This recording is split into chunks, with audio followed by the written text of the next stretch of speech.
Okay, episode 2. We back. The Truth Revival. We're doing it again. I'm Joshua James, and this is my best friend and my soul sister. Amber Fields. That's right. Why don't you get everybody caught up with where we left off last week? Yeah, so last week, oh my gosh, we had so much fun. We had amazing feedback from you guys, so thank you for sharing that with us. But we talked a lot about, we ended the conversation, and this is kind of where we were inspired by where all of today's content came from. Mm-hmm. We talked a lot about how do we deal with difficult people at work. We talked about being responsible for how we are creating things. And so we are really excited to go into, based on what you guys were sharing last week, into our topic for today. And we want you to continue to send us questions, to be interactive with us. Look, at the end of the day, this is our experience and knowledge trying to help you live your greatest life, to ascend into the places where you've never been before. So I really want to hear from you today. And so we've got our friend Mikey over here, well, my friend, his husband, over here taking the questions. And so we're really excited to be with you this evening. Joshua, you've had an interesting week, my friend. We both have, man. Well, yes. It has been a, It's been a blessing. They always are. Yeah. They always are. And in talking about neutralizing emotions, so it is a daily practice. It is something that we get to practice almost every day in every circumstance with every person we come into contact with. That's right.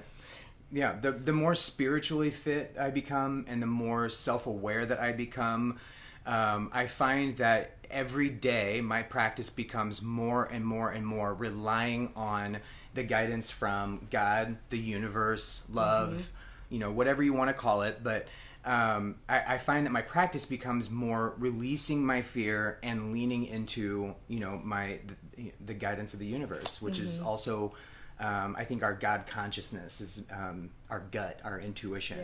Yeah. And so it really has this week specifically. I'm also reading an incredible book right now by Gabby Bernstein, The Super Attractor. And that book, alongside of my personal experiences, I found myself letting go and leaning more into neutralizing my emotions, for lack of better words. And I think you had a pretty big experience with that this week. Yeah, I did. Sometimes we end up having opportunities that come into our life. I had a circumstance come up where I should have been really angry and hurt and frustrated. All the negative, low vibration emotions is what I should have had. And I did for a moment. And I was afraid, and through all of the tools that we have and the support system that I have, I was able to find very quickly a place of neutrality and a place of, look, at the end of the day, I'm either going to step into my power and I'm going to control what I can control in my life and decide what's best for me and my family, and not throw 5 years of looking and searching for my worthiness, which we talked about last week too, Yep. And give that away to somebody else. And so today, I sit here feeling really empowered and really inspired and excited that I took a stand for myself, took a stand for my family, and there's great things ahead. So, and I love the fact that I have the awareness enough to know how to do that. So before we progress into my sharing my experience too, can you give anybody your practice? Like, what does your practice look like when you want to intentionally neutralize a negative feeling that you have? Sure. So I allow myself to experience my experience. I'm going to need you to say that one more time, please. I allow myself to experience my experience. Look, I was frustrated, I was mad, I was angry. And I love the fact that it didn't evoke tears necessarily, because way back in the day I was a crier. And when I was mad, I would cry. But this time, I sat in it. And we live in a world where people make emotions wrong. And that feeling negative and feeling sad and feeling mad is a bad thing. That's right. And that's a great transition into what you're going to be talking about. But I just allowed myself to do what it was doing to my body, physically, mentally, spiritually, all of it. And then I went to my people and said, what would you do? How would you handle this? What do you think? And then I prayed a lot about it. Yeah. And I came out on the other side feeling like a new woman. It's crazy. You know what I love about the dynamic that we have is we're always so very parallel. And right now I feel like I'm in a season where I'm not necessarily leaning super hard on my tribe. My tribe is shifting a little bit, and I have been finding myself wanting to have more personal space, getting intentional around what I share, getting intentional around who I show up with and how I show up.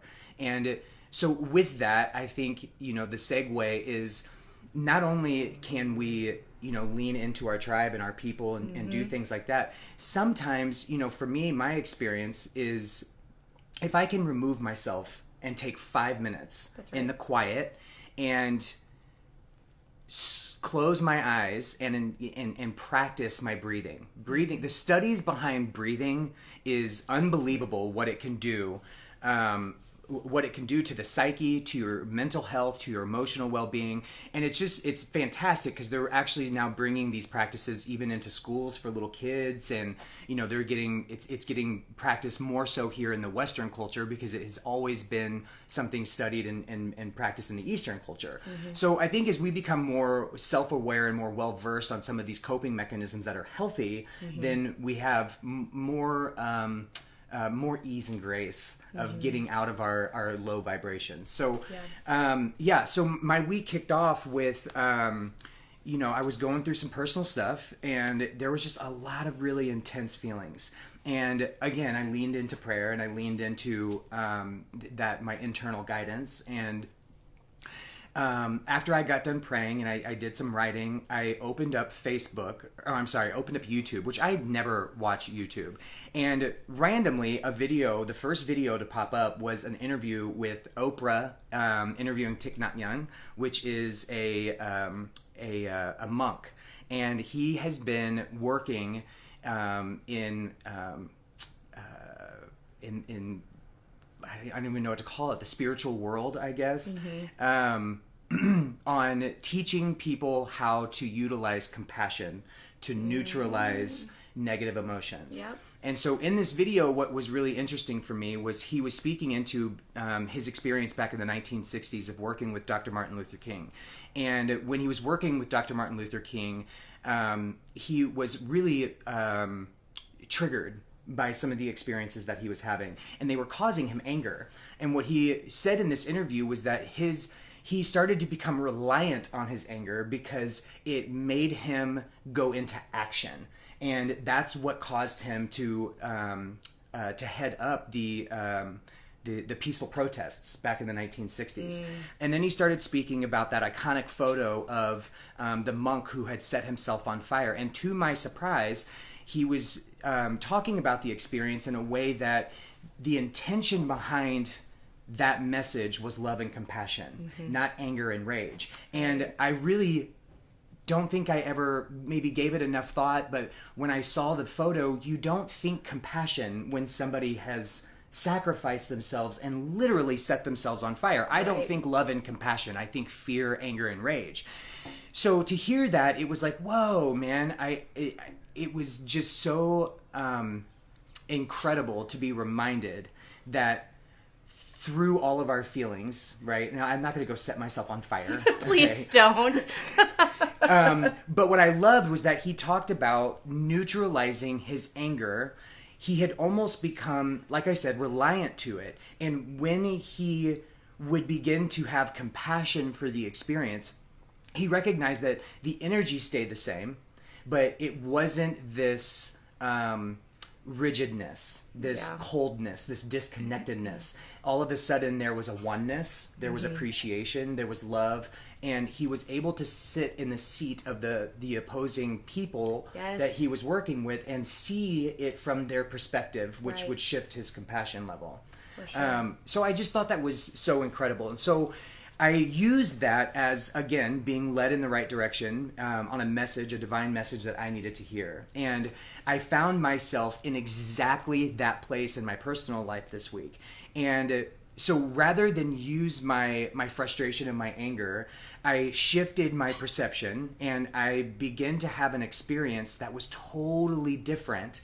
And I was in action like I have not been in months, you know? And so that just really struck a chord with me and was like, whoa, man, I think I might be addicted to my anger. And maybe addicted is a strong word, but I made anger my friend. Sure. Right? Before you move forward, I want to ask you guys, what are the emotions that you go to? What are you triggered by? What are the emotions that come up that cause you to react instead of think about how to come from a place of abundance and how to sit kind of through neutrality and react from that place? What are some of those? I want to hear about that. Yeah, same. So it was just... So you made anger your friend. What did that look like? Well, I think... I don't know that I knew any better. I was... I think sometimes we just go about life, and I would shell my anger, and I would hide it, and I would dilute it. And I relied on this saying that I heard at one time, which is, you don't have to be a good person, you just have to do good things, right? That could not be more wrong for me. I don't know if it could be wrong for you, but I have an intense desire to be a good man. Yes. Genuinely good. Not just behave good, not just do good things because it gives me praise or it puts me in the right eye of other people. I want to genuinely be a good man. So what I was doing was I was shelling my anger and I was pushing it down and I was showing up like I wasn't angry, but that doesn't shift my vibration. My vibration is angry, right? My veneer might be happy, but my vibration is angry. So last week we talked about manifesting and we talked about, giving gratitude, and you can't give gratitude from a low vibration. You can't give gratitude because it's almost like a manicness. So this week we wanted to talk about how do you do that? And I think it comes with the parallels, right? It's, much like my neck tattoo, it says, death before life, right? I cannot understand my life and the beauty of it without going through the dark. I can't understand sadness if I haven't experienced joy. Yeah. I can't understand evil if I don't know what good looks like, right? And so sometimes it is neutralizing it by focusing on the parallel, the opposite. Yeah, the opposite. So and you attract more of the same, right? When we show up in one of these. So Jackie Brown is watching. Hi, Jackie. And she talks about rage, astonishment, absence of understanding, so lack of compassion. And I think that you couldn't have compassion if you didn't if you didn't have the experience of anger and know what it looks like and have the awareness of moving into a place of compassion from rage. Right. So really the point of all of this is be appreciative of the times when you're sitting in rage, when you're sitting in anger and frustration and sadness, because in order to be in appreciation and gratitude of the good things, the higher vibration, we've got to understand the lower ones. That's right. And we're all going to have them. That's right. We're going to be triggered. We're going to have people come into our lives, our siblings, our families, our friends, whoever it is, are going to come into our life and be coming from that same place. That shell of I've got something going on, and not be able to relate to another human. And so we've got this perception of this lens that's going on. Mm-hmm. And when we come to the table with that lens, it causes disconnection.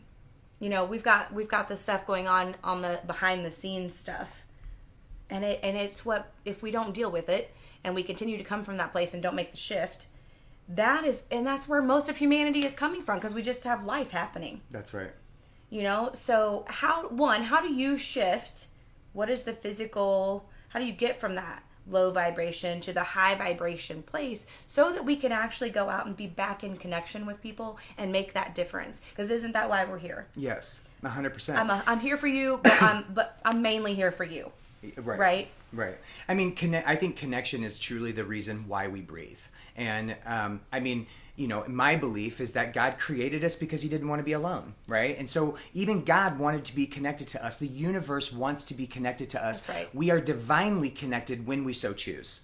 It is getting disconnected and coming out of alignment, but getting back into alignment is just as much our ability as getting out of alignment sometimes, right? And in your situation this week, it was it wasn't necessarily your choice to get out of alignment, No. but it was definitely your choice to get back into alignment, That's right? right. And I love what you said. You sat with your experience, right? I did. In the book that I was reading last night, Gabby Bernstein talks about Abraham Hicks, and Abraham Hicks says, when you change your mind about your experience, guess what? Your experience changes. Right. So I made a choice. I changed my mind about my experience. I was no longer going to see it the way that I had been seeing it, and I started seeing it through the eyes of the people in my world, the person in my world specifically. Seeing it through that person's eyes, I was able to change my perception, right? I changed my mind about it. Yes, because the person or people that caused the circumstance in my life, they were defending themselves, right? They didn't know any better. And I could blame, shame, and guilt them into the fact that this was wrong. Or I could just say, you know what? In order to create a win-win for myself and for you, this isn't working. And you just walk away from the situation and move on. And if you live in a place of abundance and, kind of neutralize the situation, you are able to find the win. You are able to ascend. I think that everything happens for a reason, and that it was a door that was shut to create new possibilities. We'll see. Yeah. But what you did there, right? Because I've had doors slam closed in my face before, and the younger, less self-aware me was, who's that guy? F them, and this is all happening to me. Life happens to me, and I'm so angry right now, and how dare they come at me, rather than what you or I would do now, and not perfectly, right? No. But it's thank you. Thank you for shutting the door, because it wasn't meant for me to walk through.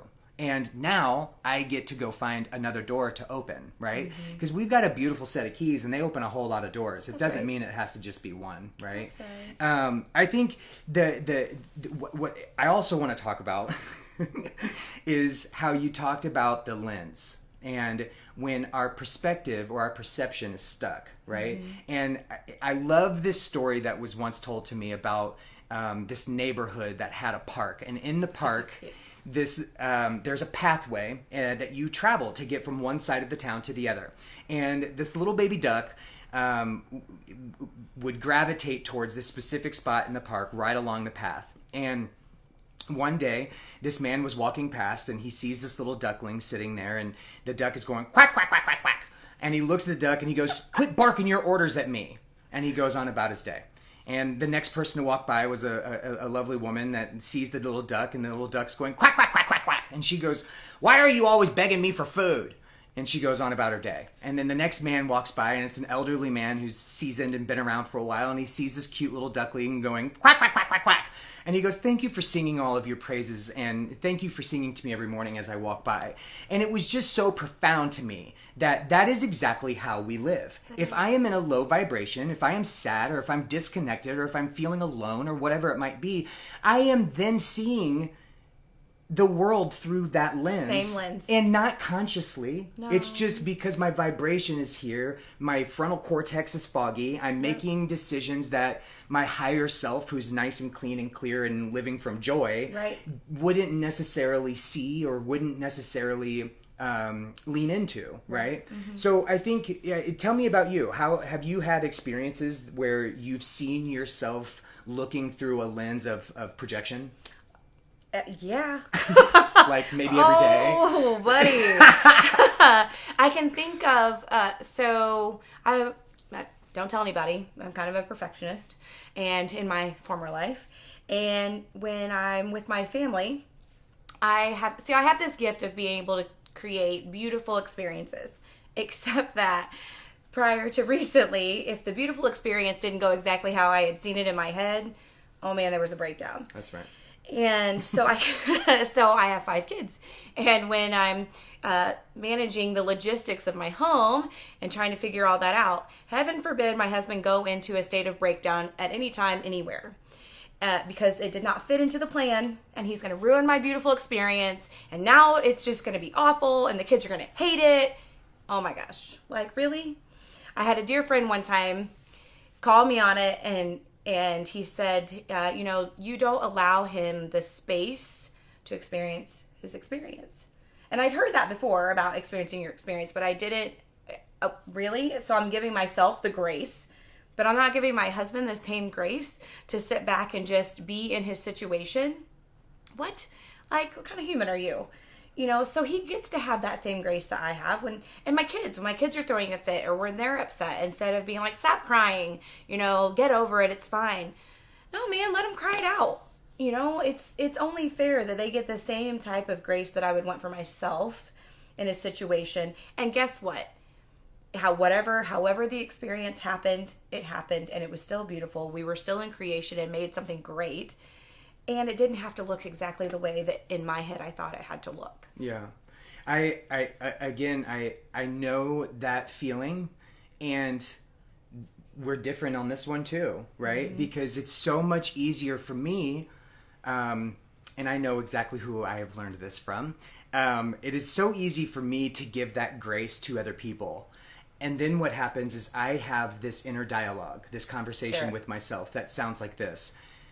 Get up. Stop being weak, handle your day, handle your emotions, get things done, quit being a little pissant, you know, stop being a girl, get up and do your thing. And so I have that going on inside of me, and it's hard for me to give myself that kind of compassion and grace, right? Mm-hmm. And so it's so funny. I was actually with my therapist this week, and I'm telling her just a story. And I thought I was just telling a story. And in the story, I was saying, then I was in bed, you know, kind of sulking and stuck in my own shit. And she goes, wait a second.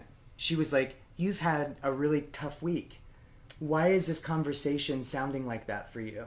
And I just started sobbing. I literally sat there and I started crying because I didn't even know that was my conversation. I was just giving out the details of what I actually was feeling, not recognizing that my disconnectedness was not with the people around me. My disconnectedness was with myself. And look, you're doing it again. You know. I do love this comment, though, that was said by, where is it here? Who was it? Hi, everybody. See all kinds of our wonderful friends out there watching. We love it. I don't know who it was, but either way, the message... I paraphrased. No, not that one. I love that she did that. Love you. But it was... oh, man. And it's only because I want her name. And there it is. Jackie Brown. You said, especially this time of year. Okay. So let's talk about this time of year, because this is... I find this to be so relevant, right? Mm-hmm. We're coming into the holiday season. Mm-hmm. My schedule, like your schedule, on top of everything else that we do, just gets super hectic. So I feel like this time of year, like Jackie is saying, it is so much more frequent where I find myself erratic, disconnected, and not serving from a place of abundance and from my heart. Which is what it's supposed to be about. Thankfulness and I didn't even think about that. I'm sorry. Thanksgiving is about giving thanks and being the ultimate giver in your life and sharing time with your family. And Christmas, you know, for those of you that celebrate it, it is about, you know, the birth of Jesus Christ. You know, so when we get all emotionally high and wrung out on the shopping and the gifts and the food and the entertaining, man, it's about connection. Yes. It is about being together, showing up for one another as our authentic selves, and giving away our gifts, loving on one another, and making this season, as it should be all year long, but we give a little bit more attention to it this time of year. So yeah, this time of year, it's tough for a lot of people. You're experiencing grief from loss. You're remembering when we had it all together with all of the people that we've loved in our lives. And it could be financially stressful for people. And hear me when I say it's not about that. It is about being together and the oneness that you talked about earlier, and creating that in order to create the world that we want to live in. So yeah.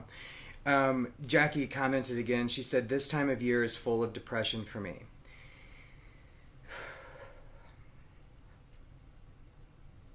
I work each day to find joy and connect with others. Jackie, listen, sometimes, sweetie, that's the best thing that you can do. It's not about showing up flawless and perfect. What it is about, though, is every day making an effort to just do the next right thing and do the next best thing. And it's always about serving from a place of your heart. So when you are struggling with these feelings, when this time of year tends to weigh down on you, here I'm gonna encourage you, and I'm gonna throw a little challenge out there for you. This coming week, just breathe. When you find yourself and that inner roommate, that voice that goes all day long, when you find yourself connected to that and disconnected from your world, just pause. Take 3 very deep breaths. Count in for 5, hold for 5, release for 5. Count in for 5, hold for 5, release for 5. Do this until that feeling goes away. And then say, you're having a tough time. It is okay. I love you. And thank you for showing up to remind me to lean back into my heart. That's it. And you're not alone. You have an entire community of people that would love to hear from you, Jackie. You have people in your life that care about you, that want to be with you. So when you get in that place, and this isn't just for her, it's for everybody, reach out, and I know call somebody, reach out and send a text and say, hey, I need and want some time with you. I need and want someone to tell me and help me remember who I am. Yeah.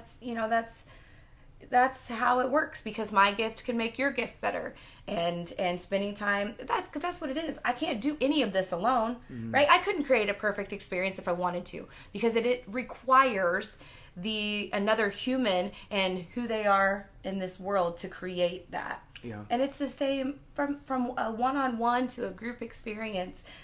We're supposed to be together, and I think that if people wouldn't be embarrassed about the fact that they're depressed or sit in their sadness and allow for someone else to love on them and to bring joy to their life, I think we could potentially have a lot less of it in the universe. Yeah.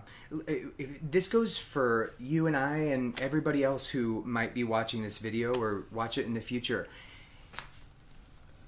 People around you, people in your world, they're not, most of us are not psychic, right? So for us to be able to know how to show up and love and support you, that takes us knowing what's going on. So find your person, find your tribe, find anyone. And maybe it's just a therapist because there's some shame around it. Whatever. Find somebody where you can say, I am struggling with these feelings and I don't feel supported. Can you help me?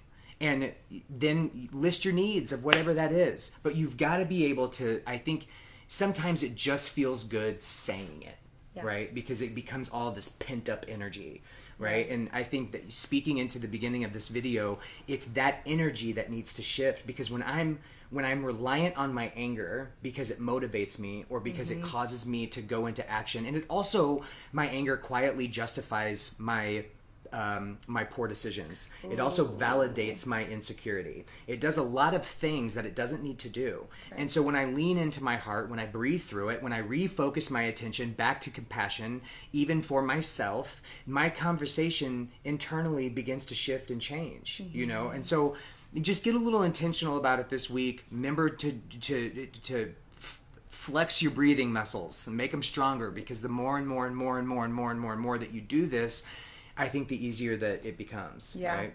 Yes, Jennifer, and it is okay to ask for your needs to be met.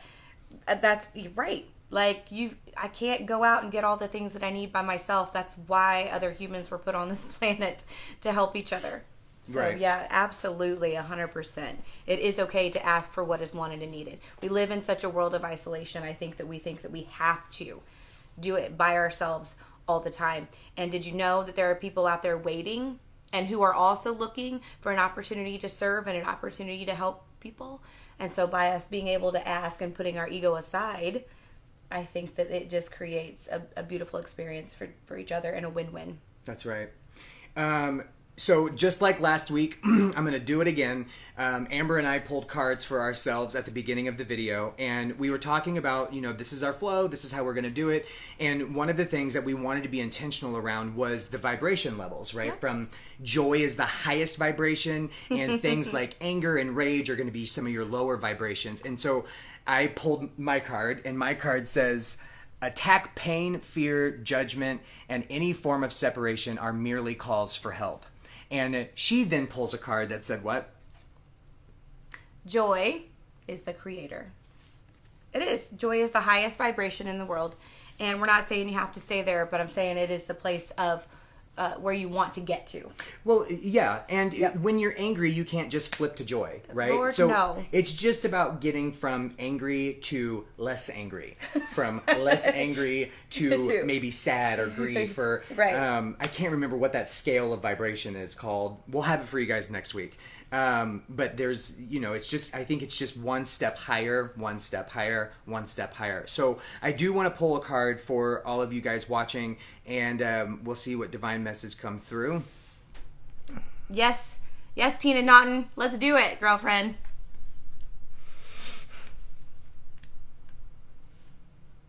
The moment I realign with love, clear direction is presented to me. Yes. I swear we don't pre-pick these. No, we do not. I just No. watched you pull it. And if anybody's interested, this is the deck by Gabby Bernstein for The Universe Has Your Back. This deck is amazing. I use it often.